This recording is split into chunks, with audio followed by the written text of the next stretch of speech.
शेतकरी बंधूंनो नमस्कार. मी डॉक्टर बालकृष्ण महादेव जमदग्नी. मी वनस्पती शरीरक्रिया शास्त्रज्ञ आहे आणि ऊस संजीवनी या तंत्राबद्दल आपल्याला माहिती सांगणार आहे. आज ऊसाचं विक्रमी उत्पादन कसं घ्यायचं. ऊसाचं विक्रमी उत्पादन म्हणजे 100 टनाच्या वरती त्याचे काही संवेदनशील जे घटक आहेत ते तुम्हाला मी मागच्या एका व्याख्यानात सांगितलेले आहे.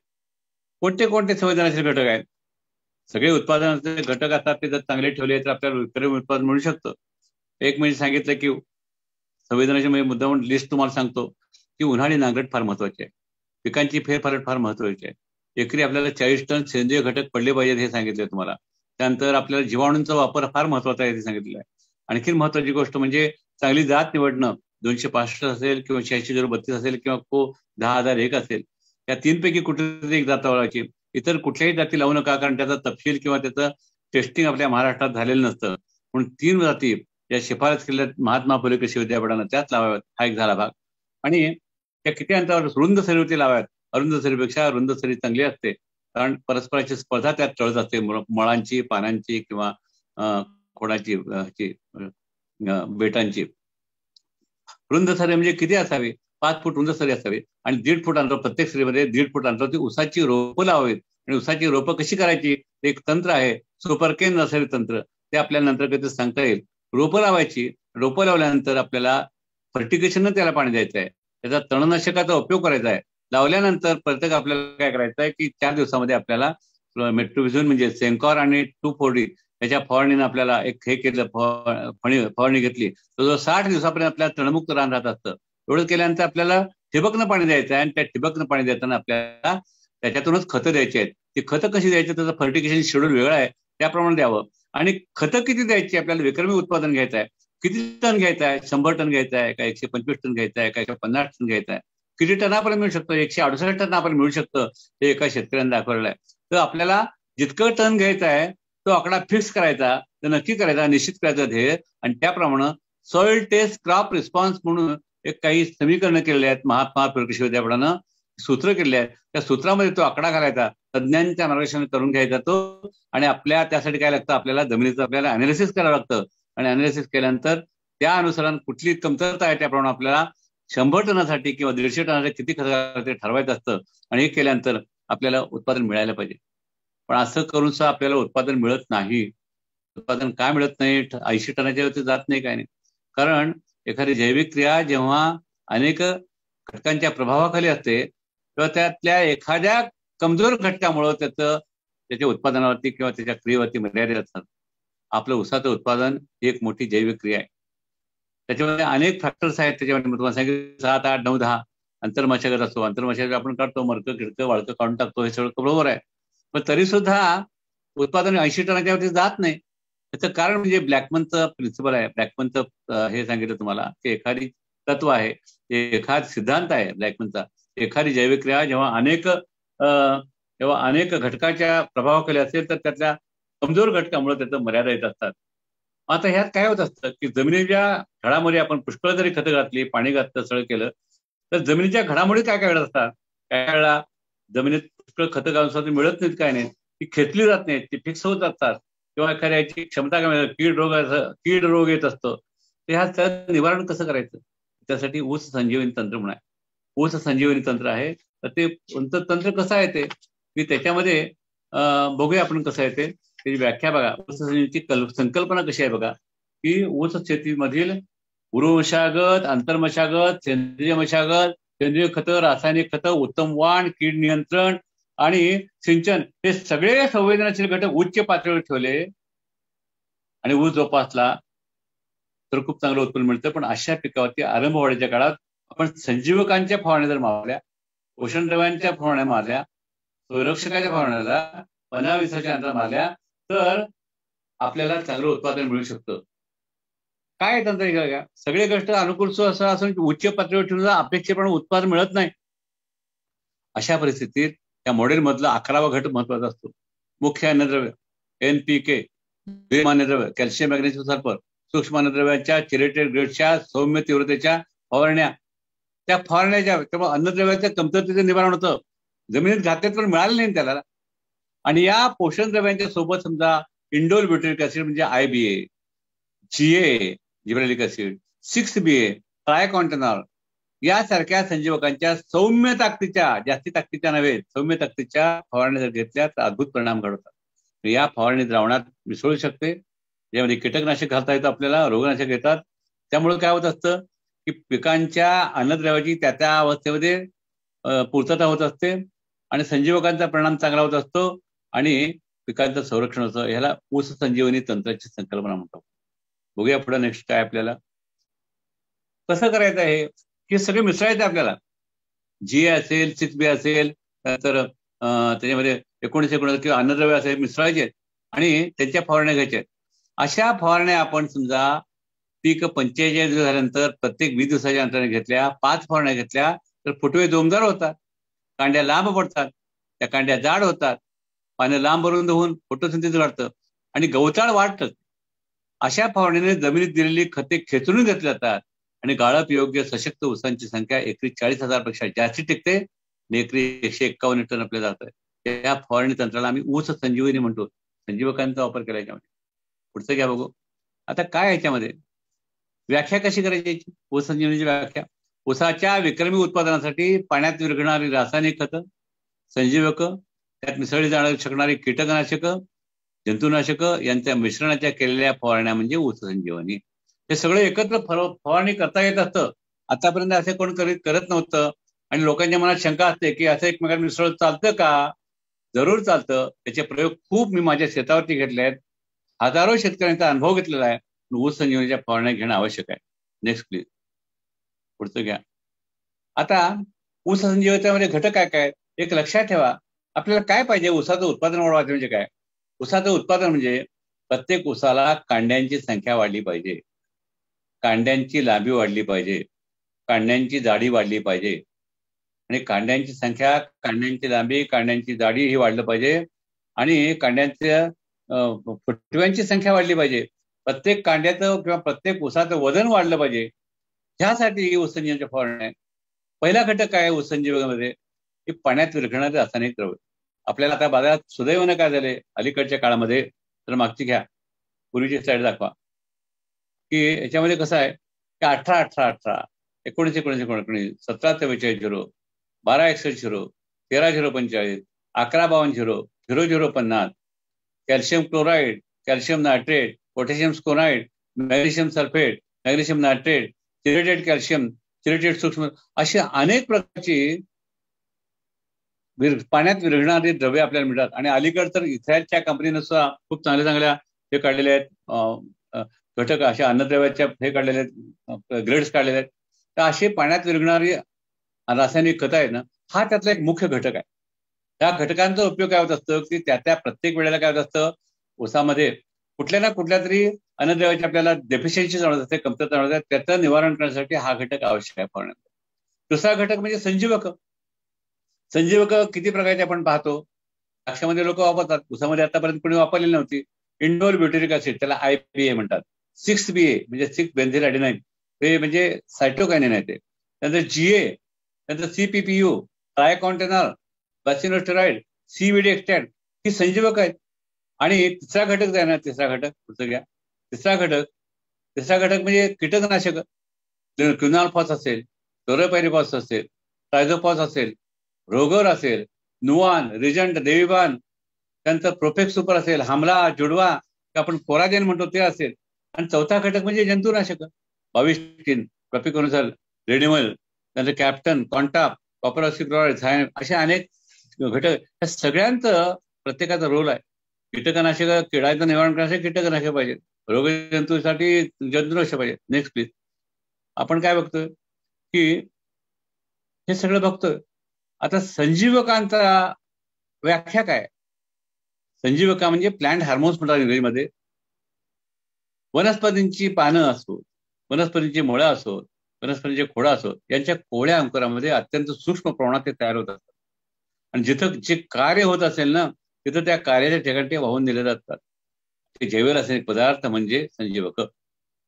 वास्तविक बाकी सगळ्या गोष्टी अनुकूल असतील, म्हणजे खत व्यवस्थापन चांगला, हवामान चांगला असेल, सगळं चांगलं असेल आणि तर त्या निसर्गतः त्या ऊसामध्ये निर्माण होत असतात संजीवक.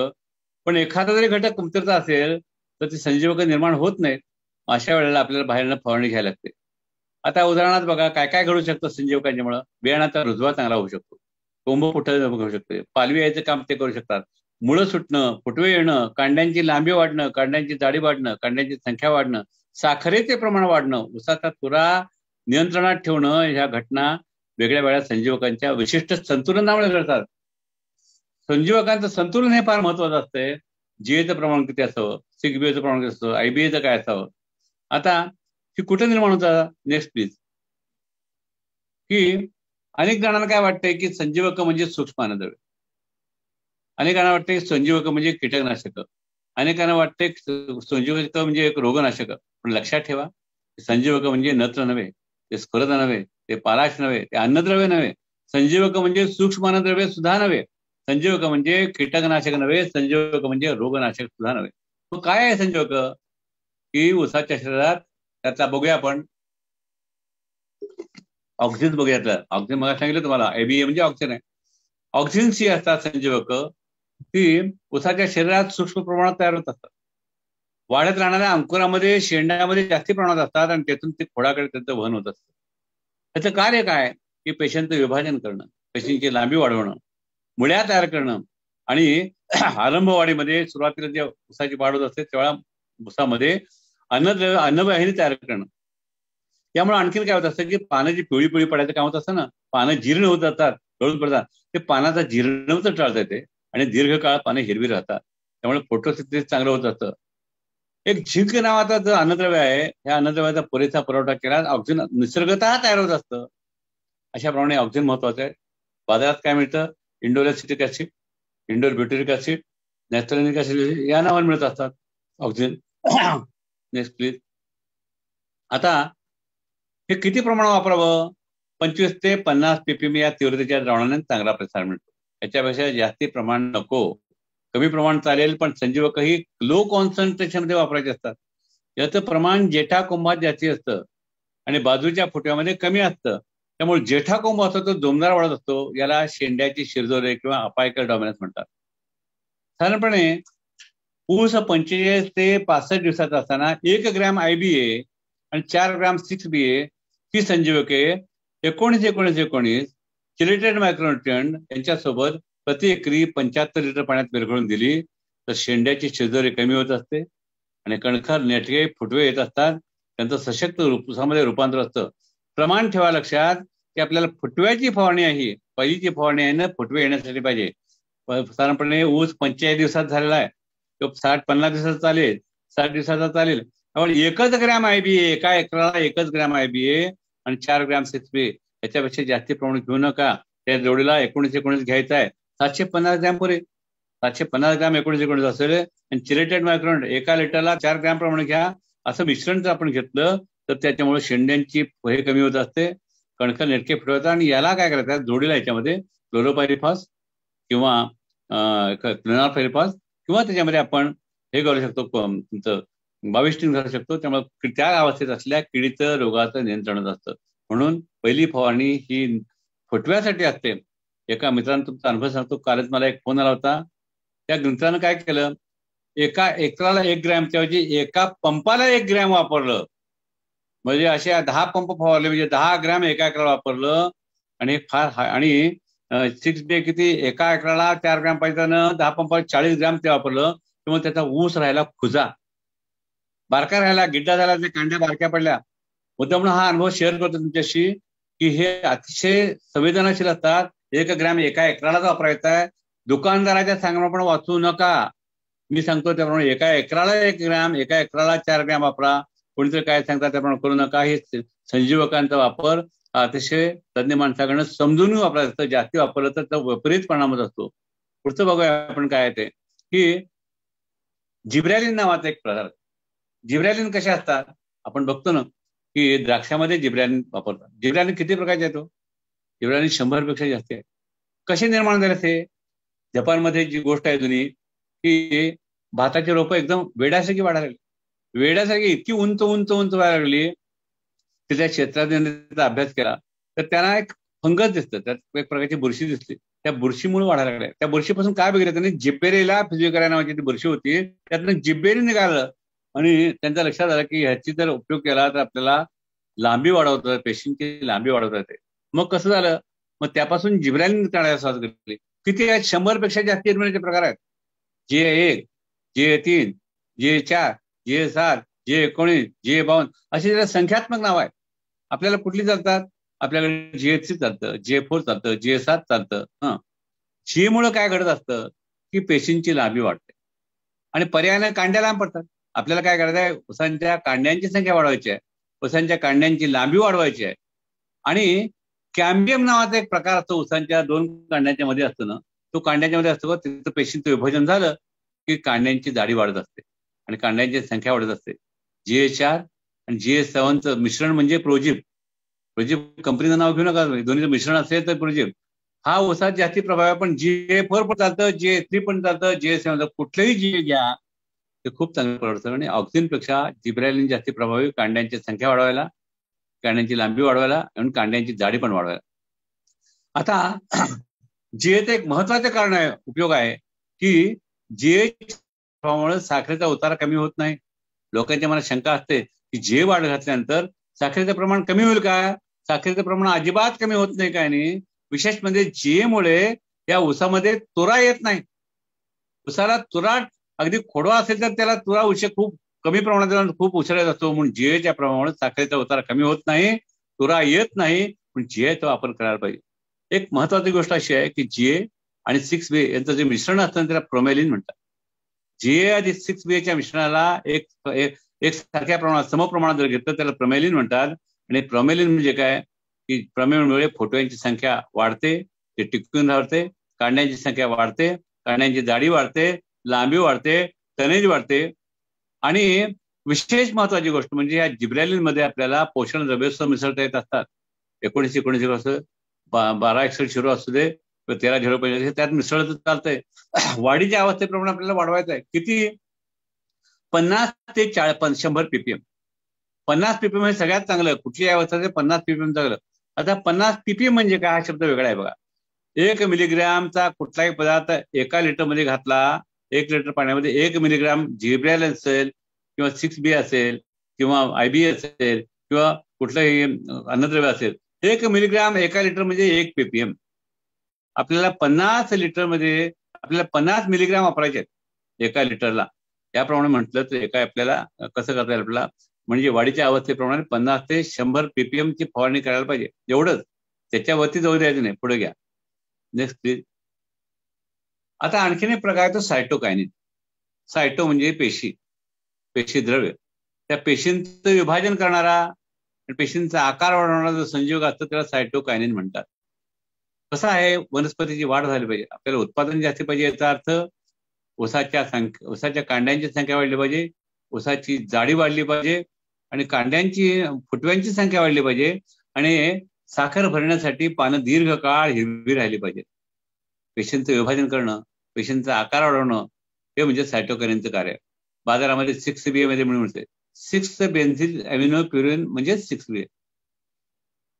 हे मुळातच सगळ्या वनस्पती असतं. आरंभवाढीच्या काळामध्ये पांढऱ्या मुळे ते भरपूर असतं. कोळी पानं असू देत, कोळी फळं असू देत, यासह ते भरपूर असतं. त्याच्यामुळं मुळांची वाढ चांगली होत असते आणि 6B फवारणीमुळं पानं रुंद होतात, पानं लांब होतात, हिरवीगार होतात, प्रकाश संश्लेषण चांगलं होतं, काळी भोर होतात आणि पानं दीर्घकाळ हिरवी होतात, जीर्णत्व लांबते.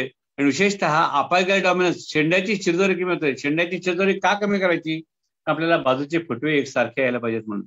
शेंड्यांची चिरदोरी करण्यासाठी फुटवे एकसारखे येतात, म्हणजे आपल्याला IB अधिक 6B घेतला आपल्याला जेठा मोडावं लागत नाही, काय नाही.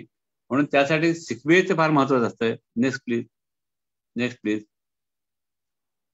त्याच्यामुळे कांड्या जाड होतात आणि पानात तयार केलेली साखर कांड्यात वाहून दिली जाते. सगळ्यात महत्वाची गोष्ट तुम्हाला सांगतो की 6B मुळे गवताळ वाढ होत नाही. गवताळ वाढीला रोगाला अजूनपर्यंत खात्रीशीर उपचार कोणी सांगितलेलं नाहीये, पण माझे प्रयोग अनेक झाले.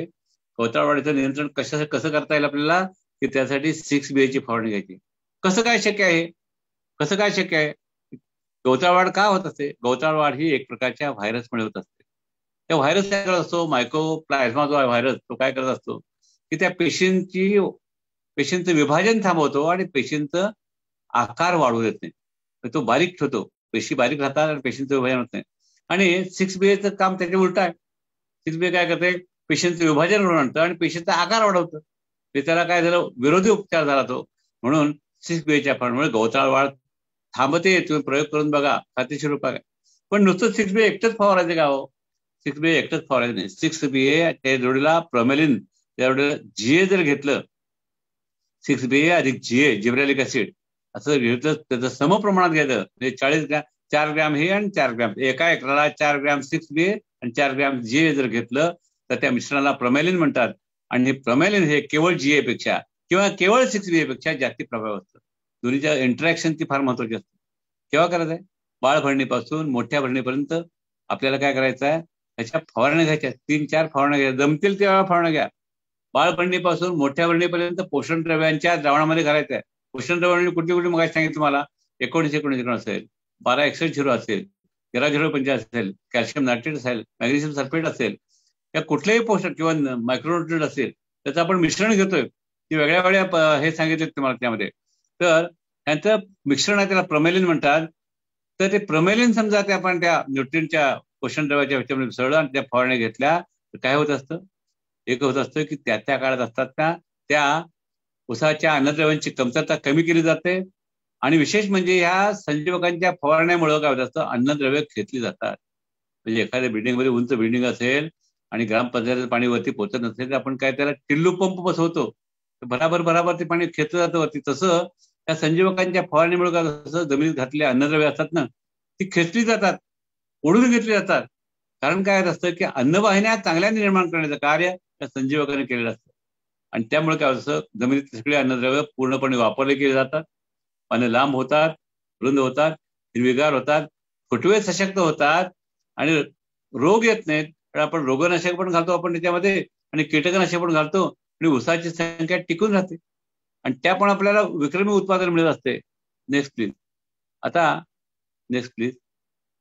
एक एन ट्रायकॉन्टेनॉल नावाचं औषध आहे किंवा संजीवक आहे. ते अतिशय प्रभावी संजीवक आहे, खूप चांगलं काम करतं. पण किती वापरायचं, ते खूप कमी प्रमाणात, 2 ते 5 ppm पेक्षा जास्ती नको. 2 ते 5 ppm पेक्षा जास्ती नको. कारण ते जास्ती झालं तर त्याचे विपरीत परिणाम होतात. कुठल्याही संजीवकांचे प्रमाण जास्त झाले तर ते विपरीत होत असतं. ऊसासाठी 50 ppm मर्यादा ठीक आहे, जास्ती वापरू नका. लोकांनी 2-2 हजार वापरला त्याचा उपयोग होत नाही. अतिशय ट्रायकॉन्टेनॉल आहे, 2 ते 5 ppm घ्यायचं आपल्याला. 1 मिलीग्राम एका लिटरमध्ये आपण 1 ppm म्हणतो, 5 ppm पेक्षा जाऊ द्यायचं नाही जास्ती आपल्याला.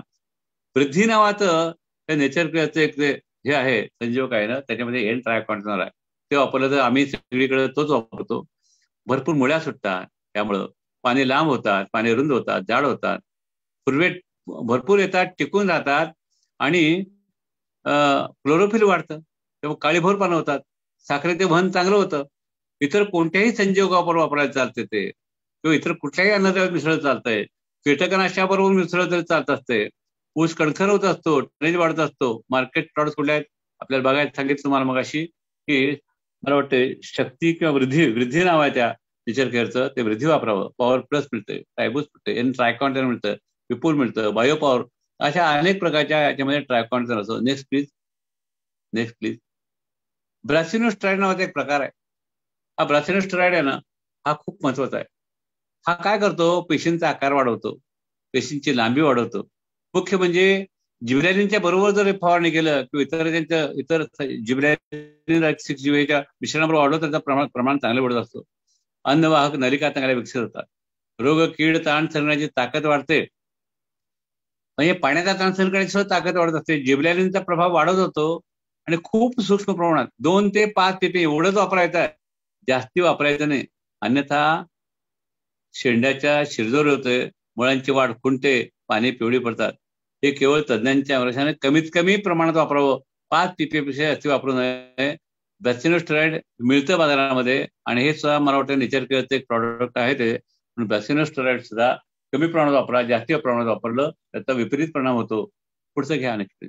अजून काय मिळत असते बाजारात आपल्याला, की सागरी वनस्पतीचे अर्क. आस्कोफायलम नोडुसम नावाची एक वनस्पती आहे. समुद्रात वाढणारी, त्याचा अर्क हा फवारण्यासाठी उपयोग असतो. त्यामध्ये पोषण द्रव्य असतात, विटॅमिन्स असतात, संजीवक असतात. बाजारामध्ये अनेक प्रकार मिळत असतो. बायोझाईम, हार्मोस्ट्रेन, हाऊस अशा अनेक नावाने मिळत असतो. आणि प्रति लिटर पाण्यामध्ये 10 मिली घ्यायचं ते फक्त. संजीवनीच्या फवारण्यात ते घेतलं तर रिझल्ट चांगले येतात. म्हणजे काय काय झालं बघा उसंजीवनीमध्ये, IBA अधिक 6 सुरुवातीला त्या वेळेला आपण न्यूट्रिएंट्स घेतो, त्या वेळेला त्याच्या वेळेला कीटकनाशक घेतो आणि रोगनाशक घेतो, आणि जोडीला कुठलं तरी हे संजीवक घ्यायचे. पुढे घ्या. अशा प्रकारे नेक्स्ट प्लीज. ऊस संजीवनीच्या वेळापत्रक मी दिलेलं येतं, ते कसं घेता येईल बघा. तुम्हाला 5 फवारण्या घ्यायच्या आपल्याला. 5 फवारण्यामध्ये घ्यायच्या आहेत. पहिली फवारणी सांगितलेली आहे. पहिल्या फवारणी मी मगाशी सांगितल्याप्रमाणे 18-18-18, 19-19 किंवा 20-20, 750 ग्रॅम पुरे. आणि त्यामध्ये चिरेट सूक्ष्म द्रव्यांचं प्रमाण 250 ग्रॅमचं. आणि त्याच्यामध्ये संजीवक किती, 1 ग्रॅम IBA, 4 ग्रॅम 6P घ्यायचं आहे. आणि कीटकनाशक काय घ्यायचे आहेत, क्विनॉल्फॉस, क्लोरोपायरिफॉस 30 मिली एका 15 लिटरला, आणि 30 ग्रॅम भविष्टीन 15 लिटर. असे आपल्याला एका एकराला 5 ते 6 आपल्याला फवारणी घेत असतात. त्यामुळे काय होत असतं की अन्नद्रव्याच्या अन्न नलिका चांगल्या निर्माण असतात आणि फुटवे चांगले येत असतात. पुढे घ्या. Next please. दुसऱ्या फवारणीबद्दल आपण आता बोलत आहोत. ही साधारणपणे पहिल्या फवारणीनंतर 20 दिवसांनी घ्यावी, 15 ते 20 दिवसांनी. म्हणजे पीक जेव्हा 60 ते 65 दिवसाचं असतं त्यावेळी घ्यावी. त्यावेळेला फुटव्यांची संख्या वाढत असते. जोमदार वाढीची अवस्था तर सुरुवात झालेली असते. मग यावेळेला काय काय घ्यायचं आहे? नेहमीप्रमाणे मुख्य अन्नद्रव्य, संजीवक, कीटकनाशक आणि रोगनाशक. मुख्य अन्नद्रव्य कोणतं घ्यायचं आपल्याला? तर 17-44-0 घ्यावं, आणि किंवा 13-40-13 घ्यावं. हे थोडक्यात काय की यात नायट्रोजन आणि पोटॅशियमला, फॉस्फरसला जास्ती महत्त्व आहे, वाढीची अवस्था आहे. आणि याच्या जोडीला प्रामुख्यानं 17-44 किंवा हे सांगितलं त्याच्यामध्ये 1 किलो 100 लिटरमध्ये घ्यायचं आहे आपल्याला, 1 किलो. आणि जोडीला कॅल्शियम नायट्रेट विशेषतः चिरेटेड फॉर्ममध्ये घ्यावं. ते 300 ग्रॅम प्रति 100 लिटर या प्रमाणात घ्यावं. हे झालं पोषणद्रव्यांचं. जोडीला संजीवक घ्यायचे आहेत. संजीवक प्रामुख्यानं IBA 2 ग्रॅम आणि 6BA 6 ग्रॅम घ्यायचं आहे. 2:6 प्रमाण घ्यायचं आहे. तिसरी घ्यायची आपल्याला कीटकनाशक. रोगर घ्यावं किंवा क्लोरोपायरिफॉस घ्यावं किंवा क्विनॉल्फॉस घ्यावं. 1 लिटर पाण्याला 2 मिली या प्रमाणात ते घ्यायचं आहे आपल्याला. आणि 22-3 किंवा 6 अशा प्रकारची जी रोगनाशक असतात, जंतुनाशक, ती घ्यावीत. हे किती, 1 लिटरला 2 ग्रॅम प्रमाणे घ्यायचं आहे. ह्या सगळ्यात आधी स्टॉक सोल्युशन करायचं. 10 लिटर स्टॉक सोल्युशन करायचं. 10 लिटर स्टॉक सोल्युशन ते मिसळायचं. कॅल्शियम, चिरेटेड कॅल्शियम त्यात घालायचं आहे. त्यानं 2 ग्रॅम IBA ते नेहमी अल्कोहोलमध्ये विरघळतं, ते त्यात मिसळून घ्यायचं आहे. आणि 6BA त्याच्यासोबत असलेल्या सॉल्टमध्ये विरघळायचं आणि ते घ्यायचं आहे. आणि दुसरी गोष्ट म्हणजे सागरी वनस्पतीचे अर्क. सागरी वनस्पतीचे अर्क हे वेगळ्या वेगळ्या नावाने बाजारात मिळतात. नेचर केअरचा जो असेल तो ब्रँड घ्यावा. बाजारामध्ये बायोझाईम मिळते, हाऊस मिळते, बायोफोर्स मिळते, बायोपॉवर मिळते, अशा वेगळ्या वेगळ्या मिळतात. फक्त सागरी वनस्पतीचा अर्क तो घ्यायचा आहे. आणि मग कीटक संरक्षण, रोगार असेल, क्लोरोपायरिफ असेल, हे सगळं त्या स्टॉक सोल्युशन करायचं. ते स्टॉक सोल्युशन 1 लिटर घ्यायचं आणि त्याचं 15 लिटर करायचं फवारणीच्या पंपामध्ये. असे 15 लिटरचे जवळजवळ 10 पंप आपल्याला लागतील. 8 ते 10 पंप तेवढी फवारणी करायची आहे. तिसरी आली काय?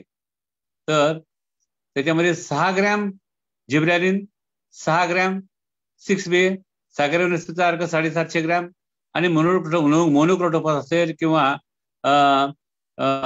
त्याच्यामध्ये हेक्झॉकॉनझोल हे घ्या. त्या किडीपासून, रोगापासून रक्षण असतं. त्याचा उपयोग काय होत असतो की कॅल्शियममुळे काय होत असतं, साधारणपणे आपल्या 60 ते 65 कॅल्शियममुळं. एक लक्षात घ्या की जेव्हा आपण फॉस्फरस वापरतो त्यावेळेस समजा कॅल्शियम घातलं आपण, तर ते त्यामध्ये फुटतं. ते फुटतं. ते फुटू नये म्हणून काय करायचं, कॅल्शियम टाळलं तर चालेल. ह्या वेळेला फक्त 17-43 घ्या. जेव्हा फॉस्फरस युक्त आपण वापरतो तेव्हा कॅल्शियम मिसळू नये. तिसऱ्या फवारणीवर आपण काय केलंय, पोटॅशियम सोनाईट घेतलेलं आहे. 17-43 पोटॅशियम सोनाईट घेतलंय. पोटॅशियम सोनाईटमध्ये काय काय असतं की आपल्याला पोटॅशियमचं असं असतं, मॅग्नेशियम आणि सल्फर असतं. हे 6 प्रकारच्या अन्नद्रव्य त्यात कमतरता होतं, हे पूर्ण होत असते. तर यावेळेला आता चौथ्या फवारणीच्या वेळेला काय केलं आपण 13-0-45 म्हणजे फॉस्फरस नाही आहे, पण इथं कॅल्शियम नायट्रेट वापरायचं आपल्याला. आता का वापरायचं कॅल्शियम नायट्रेट की तोपर्यंत 100 दिवसाचं झालेलं असतं ते. आणि या वेळेला आपल्याला काय दिसतं की पोका बोंगा नावाचा रोग आलेला असतो. तर पोका बोंगा नावाचा रोग कशामुळे असतो की त्यावेळेला जोमदार वाढ सुरू झाली असते. जोमदार वाढ म्हणजे वाढीला लागलं असतं, ग्रँड ग्रोथ सुरू झाली असते. त्यामुळे पेशींचं विभाजन वेगळं होत असतं आणि त्यामुळे त्याला कॅल्शियमची कमतरता. पेशींचं म्हणजे कसं असतं त्याच्यामध्ये पेशींसाठी टिंडल फायबर म्हणून जे फायबर्स असतात ते पेशींच्या विभाजनाच्या आवश्यकता ते कॅल्शियमचे बनलेले असतात. त्या कॅल्शियमची कमतरता निर्माण होते म्हणून कॅल्शियमचं नायट्रेटचा गणच भाग आहे 13-0-45 अधिक कॅल्शियम नायट्रेट आणि चिरेटेड कॅल्शियम घ्या किंवा चिरेटेड झिंक फेरस हे घ्यायचं आपल्याला. आणि त्यात 7 ग्रॅम संजीवक जिब्रॅलिन आणि 7 ग्रॅम 6-बी घेतलं आणि जोडीला ट्रायकॉन्टन ठेवायचं म्हणजे एकमेकांचा प्रभाव ते वाढवतात. जोडीला क्विनॉल्फास घ्या, अविस्टिन घ्या आणि यामुळं मोठ्या प्रमाणात वाढ जोमात लागते. आता इथं का वाढवलं आपण कारण त्याची कॅनोपी वाढवली आहे म्हणून आपण इथं हे पण वाढवलं आहे, डोस पण वाढवला आहे. डोसच्या प्रमाणात वाढलं 7 ग्रॅम हे एका एकराला आहे, 7 ग्रॅम GA 7 ग्रॅम 6-बी एका एकराला आहे, 1 किलो हे एका एकराला आहे. अत्यंत कमी प्रमाणात वापरायचे लक्षात ठेवा. 5वी फवारणी बघूया आपण. 5वी फवारणी कशी आहे बघा. 5व्या फवारणीमध्ये शक्यतो 12-61-0 वापरणार आपण. त्या जोडीला मॅग्नेशियम नायट्रेट. मॅग्नेशियमचं फार महत्व आहे कारण क्लोरोफिल तयार होण्यासाठी लागते. इथं आपण GA 10 ग्रॅम घेतलाय आणि 6-बी 10 ग्रॅम घेतलाय आणि याच्यामध्ये ट्रायकॉन्टनमध्ये विपुल घ्या किंवा वृद्धी घ्या किंवा ऍक्टिव्ह प्लस घ्या. याचं 700 मिली घ्या. तुम्हाला जे मिळेल ते घ्या आणि ब्रासिनोस्टेरॉइडचं कुठले असे प्रॉडक्ट बाजारात ते घ्या. ब्रासिनोस्टेरॉइड एक प्रकारचा कणखरपणाचा असतो पण अतिशय कमी 1 मिली प्रति लिटर वापरा आणि सागरी वनस्पतीचा अर्क वापरा. या सगळ्यांचं मिश्रण फवारणी घेतल्यानंतर कीटकनाशक तर घ्यायला काय हरकत नाही. त्याने तुम्हाला वाटतं तर कोराजन घेऊ शकता, फ्लोरोपारिपास चालतं, एक्झोकॅनोल घेऊ शकता. या सगळ्यांच्यामुळं एक चांगला परिणाम असतो. 120 दिवसाचा आपल्याला 100 ते 120 दिवसाचा आपल्याला ऊस झालेला असतो. त्या सगळ्यांचा परिणाम काय होत असतो की पानं हिरवीगार लांब अरुंद झालेले असतात. त्यात झालेली साखर वाहून हे होत असते. कांड्या लांब पडतात, कांड्याची संख्या वाढते, फुटव्यांची संख्या वाढते, मुळं चांगली निर्माण होतात आणि विशेष म्हणजे पानं ताठ राहतात, एकमेवाती ती झाकळली जात नाहीत काय नाहीत. त्यामुळे फोटोसिंथेसिस चांगलं होत असतं. अशा या ऊस संजीवनीच्या फवारणीचं वेळापत्रक तुम्हाला थोडक्यात सांगितलेलं आहे. तुम्हाला नंतर घेता येईल आपल्याला. Next please.